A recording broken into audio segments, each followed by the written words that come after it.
Bridge आसा हांगा करसवाडे हायवेचेर तुम्ही पळोवपाक शकता हांगा एक सेल्फ एक्सिडेंट जाला आणि ह्या पोलाचेर गाडी मारून हे दोगूय भितर आसले आणि दोगूय जाण भरपूर टायट आहा. ही गाडी कोणी रेंटाक दिल्या जाल्यार मातशी पळया.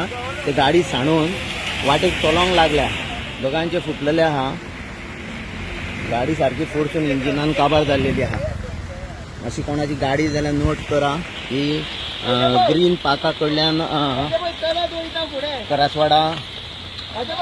करसवाडेसून ही ग्रीन पाकाच्या मदीं त्या डिस्टन्साक आसा ही हायवेचेर. सो प्लीज नोट करचे कोणाची गाडी जाल्यार, कित्याक ते जे दोग जाण आहा पळय गोंयच्या भायले आसा आनी गाडी हांगाच सांडून ते पळटा. तर मातशें कोणाची गाडी जाल्यार प्लीज चेक करा.